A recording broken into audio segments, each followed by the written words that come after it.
Now we'll move on to the next paper. Actually, that was supposed to be the first paper of the session by Dr. Deepa Duraiswamy. Dr. Deepa Duraiswamy has worked on agamas from several different perspectives, and she has a wonderful publication on temple management from agamas. Today, her paper is going to be on Mṛtsaṅgrahanam, a ritual process as a mirror for Hindu environmentalism. Thank you, sir. Namaste, everybody. Shri Gurubhyo Namaha. It's always inspiring to be in the midst of Indica scholars, and it has been the case at this conference as well, especially because the topic was so inspiring, and Professor Nagaraj's introduction to the conference was so inspiring that it automatically triggered this. I hope this is of some interest to scholars here.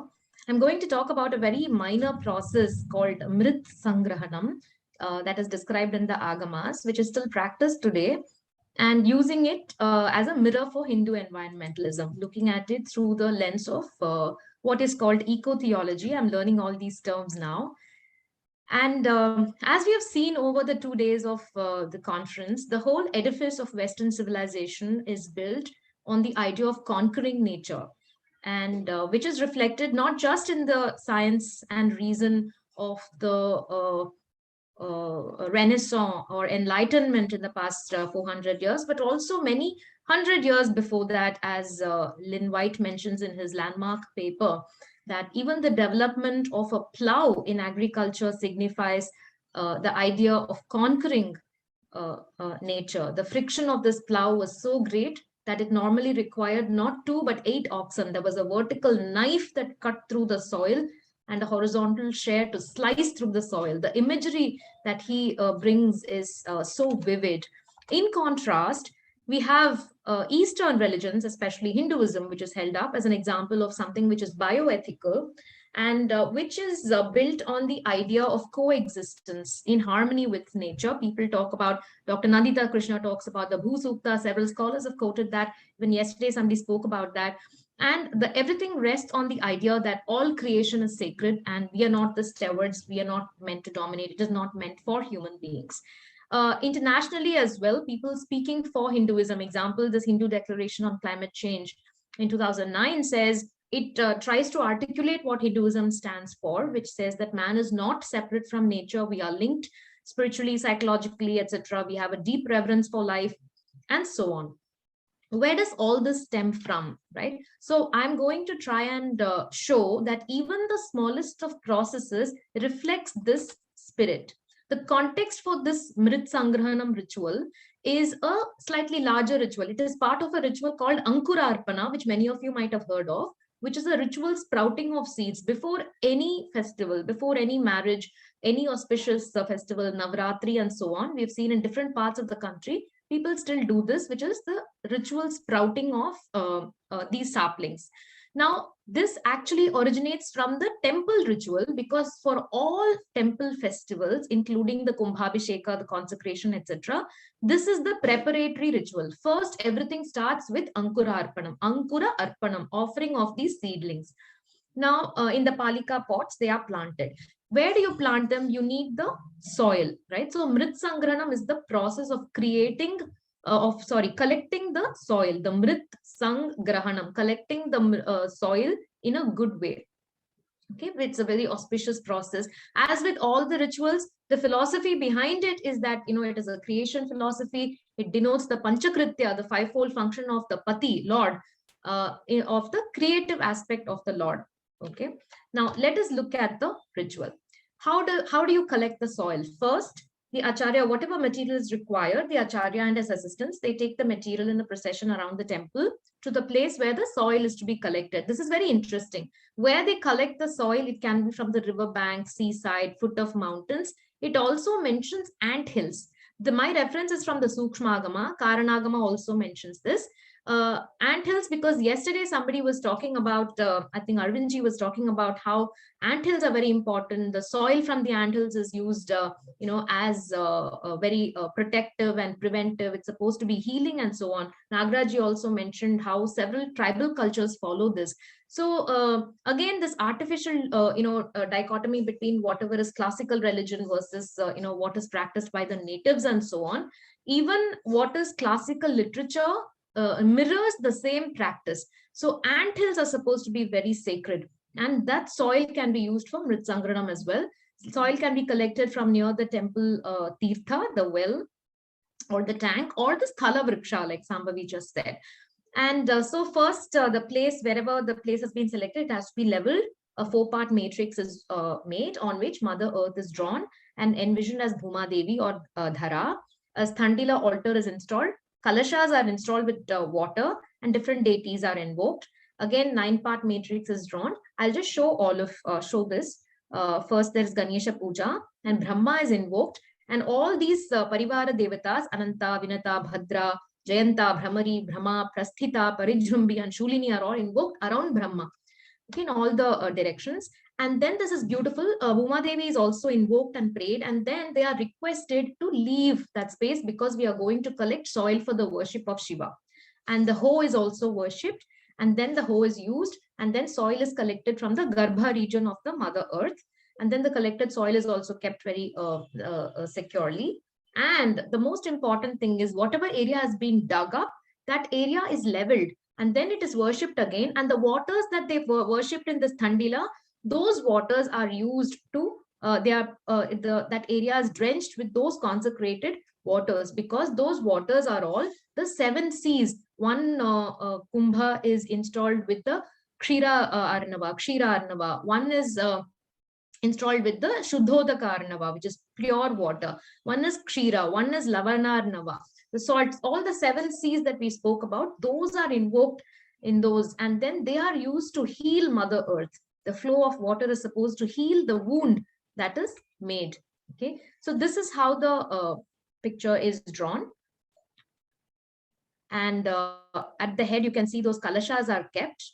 And the acharya is performing pranayama. He's going to worship the kalashas. Then he's going to worship Mother Earth. The Brahma and the surrounding Parivara Devatas are worshipped in the 9-part matrix. Now soil is collected. You see the turmeric at behind that. I'll tell you what it is in a bit. And then the remaining water is, performed. Abhishekam is performed to the Sthala Vriksha. Here, this is a Bilva tree. And the Sthala Vriksha is also worshipped. You see all the villagers are standing there and witnessing the ceremony. This is part of the consecration ceremony that I recently was blessed to be a part of, the Kumbhabhishekam of the Sri Sheetalambika Sameda Mananukuleshwara Swami in Tirumalizai, which is near Chennai. And then the soil that is collected is kept on the head of the Paricharaka. First, the Paricharaka is worshipped, the Acharya garlands him, then he keeps the soil on top of his head, then he takes it in a procession around the temple. How is this relevant to environment? Okay, so this is the ritual.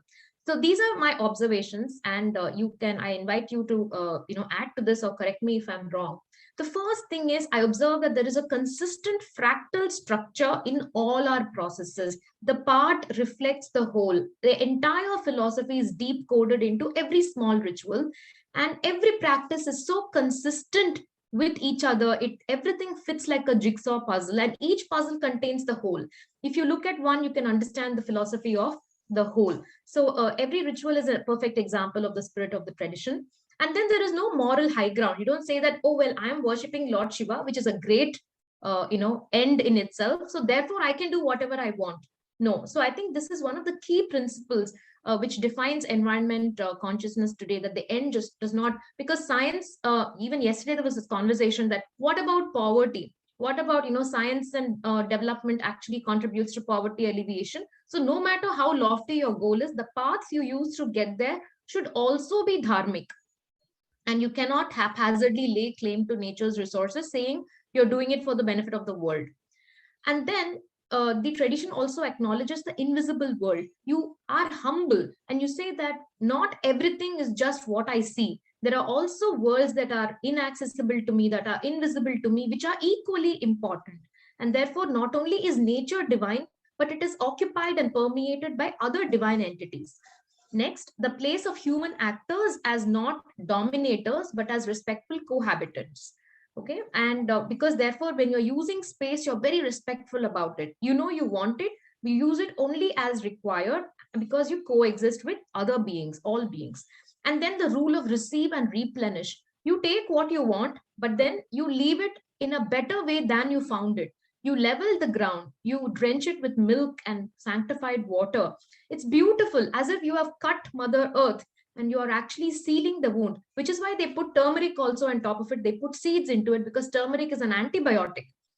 And it's as if they are protecting Mother Earth, saying, I had to do it, but now I protect you and I give you a lot more nourishment. It points to protection and sustainable use. There is also a counter view in literature saying biodivinity cannot translate to environmentalism, especially this article by Emma Tomlin, which says, yes, all these are beautiful rituals, but it does not really mean that, Hindus are especially more environmentally conscious than other traditions. I have two arguments to this. One is that these rituals are practiced every day, and they are part of our daily life. They are part of our lifestyle, and therefore, sacred rituals are not just in temples, but permeates to common man. Even if you're not aware of why you're doing it, the consciousness of the preciousness of these, processes and these trees, the environment, all that sort of permeates into an inner consciousness and the collective social consciousness of society. You see all these festivals that are done using these Ankurarpana rituals all over the country during Navratra, during special festivals. And the world always plays catch up, which is the recent development says that we want to give legal personhood to Mother Earth. But we were there much, much before, and we were there right at the beginning. Legal personhood to Mother Earth is how we, is the underpinning of everything. We have legal personhood for the deity because legality derives from reality, right? The reality is that it's not that we have to give some artificial status to something that is inanimate. We truly consider nature as animate and as a substrate for our very existence. I'm going to share one video which probably will sort of explain this further. Sorry, I'm just trying to, please bear with me for 1 minute. I have a video of this festival, of this ritual, just trying to share that.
You see, the Shuddhodakarnava is invoked in the central Kumbha.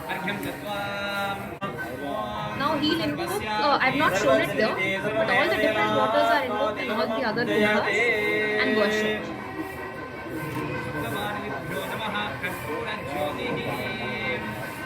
You can see Nandi in the background because the work is going on, so you can see all the... Now Brahma and the surrounding deities are going to be worshipped.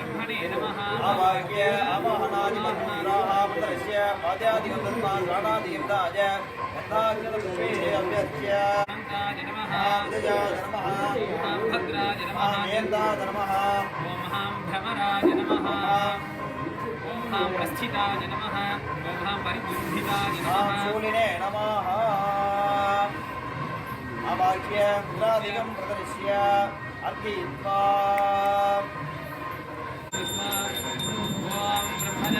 प्रथमं पुरस्तादिते मदस्मृतो वेणावः समध्यापमास्य विष्टात् अतदद्रविवः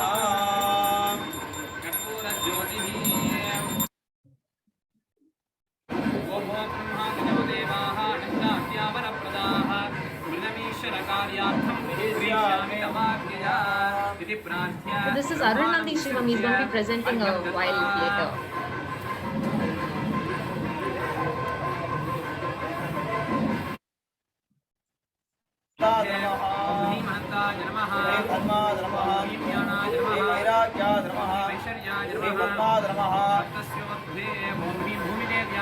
भूमिदेवी मूर्तये नमः देवयज्ञोपवेदान्तवेदनेत्रां सर्वाभरणसंयुक्तां धनभारतमन्वितां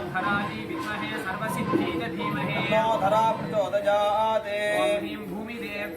आवाह्य आवाहन स्थापन सन्निधान निरोधन दिग्बन्धनावकुण्डन तालत्रयथेन योनिमुद्राः प्रदर्श्य आणादिपचाराणि विधाय गन्धाभिषेकैः अध्यक्ष्य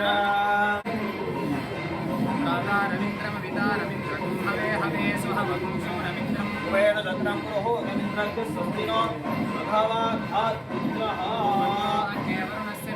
देवस्य हेडोवयासि सेष्ठाः वह्नितमशोषितानो विश्वात् येषागुं सिप्रममुख्यस्पते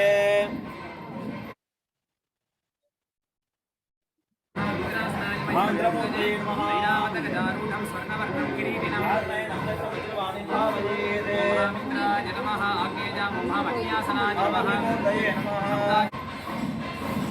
प्रार्थ्य हे लोकपालाः शृण्वन्तु यागकार्यार्थमेव हि प्रतिगां प्रतिगृह्णामि अनुज्ञां यदां मम इति प्रार्थ्य ॐ अस्तात् नमः दण्डमूले ॐ भूमिर्भूम्नासनाय नमः इति भूमि दण्डमध्ये ॐ वरुणाय नमः दण्डाग्रे भान्तरिक्षाय नमः दालीमूले ॐ महीपतये नमः दालिमध्ये मम सुन्दराय नमः अग्रे ॐ कूर्माय नमः दाली वीरवल्ली च आस्थानं मेरुभावकं वनयं वासुकीख्यातं सुदालीहेम भूषणं इति ध्यात्वा आवाहनादिकं विधाय वेदस्थानश्रिया देवी गच्छत्वं हि यथा सुखम् इति प्रार्थ्य भूमिदेवी स्वाहा कदलीफलं ताम्बूलं च निवेदयामि आचमनीयं समर्पयामि ॐ धनुर्धरायै विद्महे सर्वसिद्धे च धीमहि तन्नो प्रचोदयात् भूमिदेवी नमः कर्पूरज्योतिः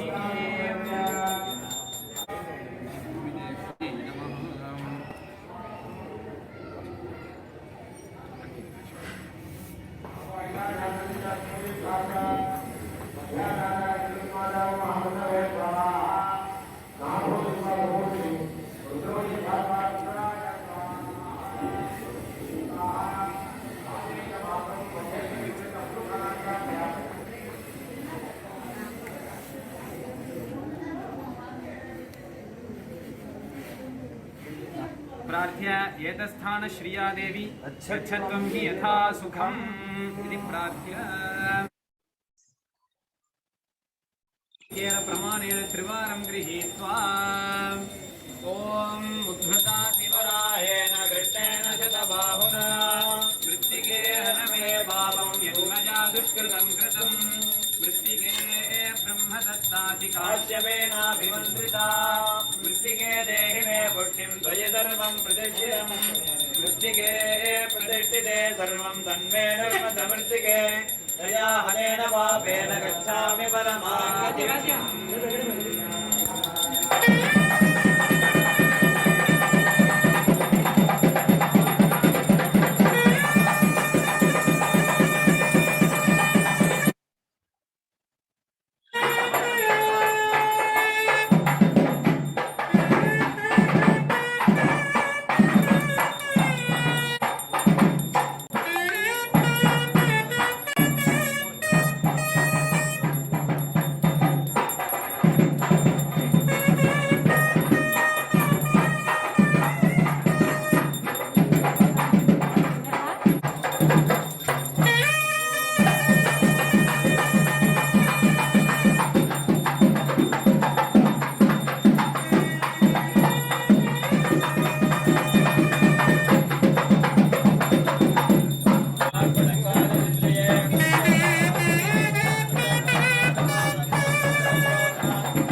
अस्मिन् भूसूकजपकर्मणि सर्वेभ्यो ब्राह्मणेभ्यो नमः ॐ भूमिर्भूम्नाद्योर्वरिणान्तरिक्षं महित्वा पश्चे दे ग्निमन्नादमन्नाध्यायादते आयङ्गो कृष्णिरक्रमे तदनन्मातरं पुनः पितरं च प्रयन्स्वः त्रिपुंशद्धाम विराजति वाक्पतङ्गाय शिश्रिये प्रत्यस्य वहाद्युभिः अस्य प्राणादपानद्यन्तश्चरतिरोचना व्यक्षन्महिषस्वः यद्वा कृतपरोपपुण्यदाय दवत्या सुकल्पमग्ने दत्तमपुनस्तोद्धीमयामसि यद्दे मन्यपराजस्य पृथिवीमनुदत्वते आदित्या विश्वे तद्देवावसमश्च समाभरन् मनोज्योतिर्दिशसामाद्यं विच्छिन्ने यज्ञकं च विमन्ददातो बृहस्पतिस्तनुतामिमन्नो विश्वे देवा इहमादयन्ता सप्तदे अग्ने सुनिधः सप्तजिह्वा सप्तऋषयः सप्तधाम प्रियाणि सप्तहोत्राः सप्तधात्मा यजन्ति सप्तयोनिराप्रणस्वा कृतेन पुनरूर्जा निवर्तस्व पुनरग्ने इषाजुगा पुनर्नः पाहि विष्णवः विश्वस्वधारया विश्वज्ञया विश्वदस्मरीले कस्तले कस्तुले कस्तेन आदित्या आजन्जुषाणाभियन्तुके तस्तेन आदित्या आजन्जुषाणाभियन्तु विवस्वागुं मतिदेवतो दिस्तेन आदित्या आजन्जुषाणाभियन्तु धराजी विद्महे सर्वसिद्धि च धीमहि तन्नो धरा प्रचोदयात्।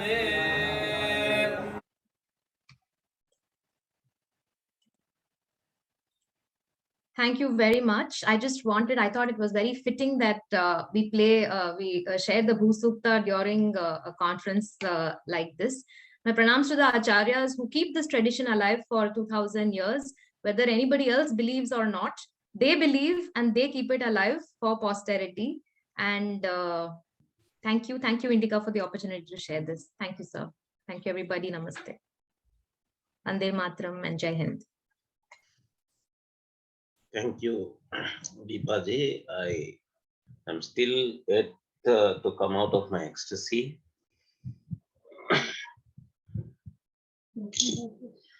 Thank you very much. I don't know who did the whole photography, videography of such a beautiful event. It is so promising to see young acharyas doing this, because it gives us a hope that they will continue it for many more years. Yeah, the acharyas are also very young. And in fact, one of the acharyas who conducted it, who read the Patha, is going to be presenting his paper today on Adbhuta Shanti, Shri Arulnandi Shivam. Oh, where is he going to present it? Now here in our session today, Shri Arulnandi Shivam. Okay. Arulnandi Shivam is the priest.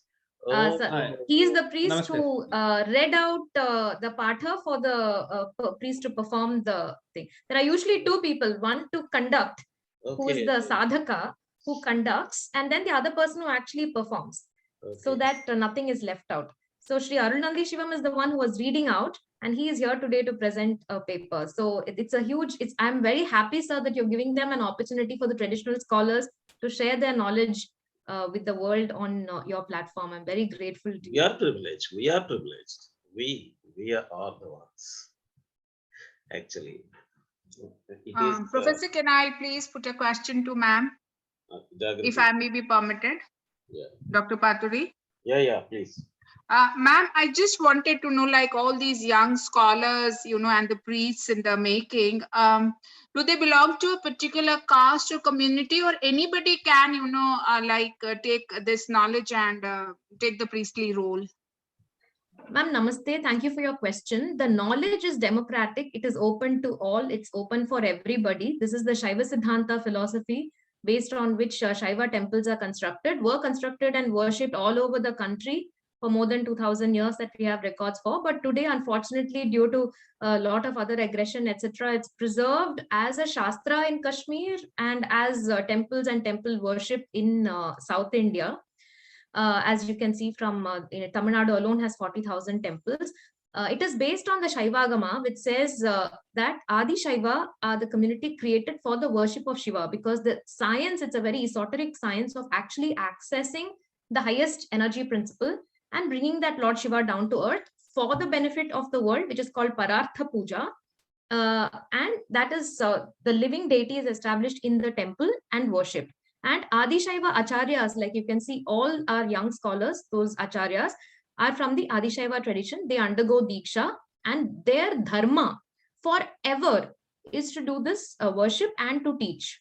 Okay, but the agamas are accessible to everybody. The agama says everybody should get diksha, everybody should get a shivalinga, everybody should do shiva puja, everybody should get moksha. The whole idea of a temple is social transformation.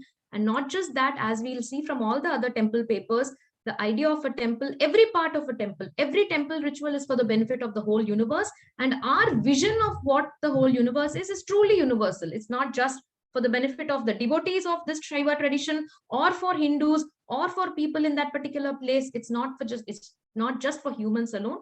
It's for the whole universe, not just this universe, but for the multiverse. The Agama talks about 224 bhuvanas. So it's truly democratic, ma'am. Excellent, ma'am. Thank you. Thank you so much, ma'am.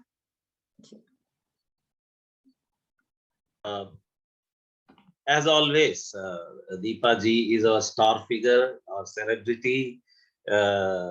She has been doing excellent work in the area of Agama. She is from management field, for the information of the audience. And such people, actually, I would like to share with Dr. Prasanna Kumar ji also, that this is a new development, that people from these fields, like our Megh ji is also from corporate experience. All our star figures, all our celebrity scholars, you looked at the rigor with which she presents a paper, the rigor of analysis, the rigor of substantiation, evidence that she brings. But this is some miracle that is happening. Universities, social sciences and humanities departments all over the world, not only in India, they are receiving a raw deal. They are not being encouraged at all. So how to compensate? Probably Paramatman found these people. All these people are entering the field from outside the university system. If they are inside the university system, they will also face the same problem of lack of funds. Nobody gives you funds. So when there is no fund, no one agrees, no one is encouraged, excited, or any such thing. So wonderfully into social sciences and humanities, people like you, Deepa ji, you are all entering. It is such a satisfying experience. More books from you should come.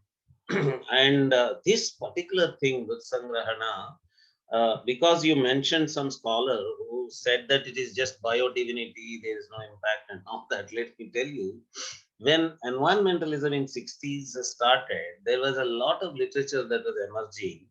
And because people were attacking Western tradition, Christianity, and science and technology, there emerged books which were defending Western culture. One of them was a book by Passmore called Man's Responsibility for Nature. And in that he says, why are you blaming Western tradition? Western also includes pre-Christian West. And he defends pre-Christian West by saying, for example, what you described in Mṛtsaṅgrahanam, he describes and says, in pre-Christian West, we were taking permission from the trees, from the earth, and he uses the word presiding deities. Actually, it is very similar to our Adidevata concept. So we were having presiding deities, we were taking permission from the presiding deities of the trees and the earth and all that. So when it comes to defending their own tradition, they jump to pre-Christian times. But when it comes to understanding Eastern traditions or Hinduism or anything, then immediately they jump to saying it is only just biodivinity. There is nothing that you are doing. It is not environmentally helpful. How is this? So these arguments show that this attitude of taking permission living in exchange, living in coherence was universal. It was probably global. It was a global pagan. It was a global indigenous culture. Pagan is a bad word for Abrahamic religions. But we are proud pagans. We are all very proud pagans because it is these pagans that have been preserving the earth. Particularly that the video that you showed shows the delicacy with which the Mṛtsaṅgrahana is done, and healing and everything, that healing touch they give. That is what Dr. Prasanna Kumarji yesterday was saying. It is an ethic. It is an environmental ethic. It is not that you are doing some research in technology, some new technologies emerging and all that. Whatever research is happening in sustainable development, technology research, industrial research, machine research, that requires a new emotional orientation. Actually, it was only brain, no emotion, no heart at all. So now with brain with heart, brain intelligence with heart is what is required. So what these traditions give you is that heart. So if that heart is actually used, biodivinity is environmentally helpful. But if there is a hypocrite who has biodivinity only as a ritual, but does not apply it to his technological innovations and all that, that is a problem with the hypocrite. That is not the problem with the biodivinity traditions.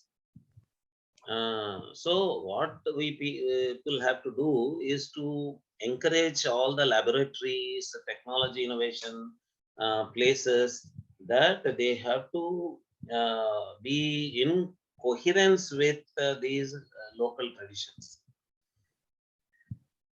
All the technocrats, particularly the innovators in the technology field, they have to be educated, and they have to be told that your innovations have to be emotionally aligned with this kind of, delicately touching the earth. You should not innovate any technology that violates this kind of attitude. Okay, thank you very much. And let us see if there are any more questions. Savita Singh ji, can India lead the whole world to save the environment? And since the chat box is disabled, I'm sending my appreciation here. Wonderful presentation, Dr. Deepa, to bring this ritual, and rightly said that it is still a part of our household rituals. Excellent, Deepa ji. Looking forward to more of your presentations. Taking permission from nature, we could see from Vedic era to tribal society. Any help we can provide to these Archakas? Rajeshwari Patel is saying, any help we can provide to these Archakas? I will let us wait when Arul Nandi Shivamji speaks. If they need any help, he will mention that during his presentation. And we are so privileged to have those divine people. Thank you, sir. Thank you so much for the opportunity again. Thank you. Yeah.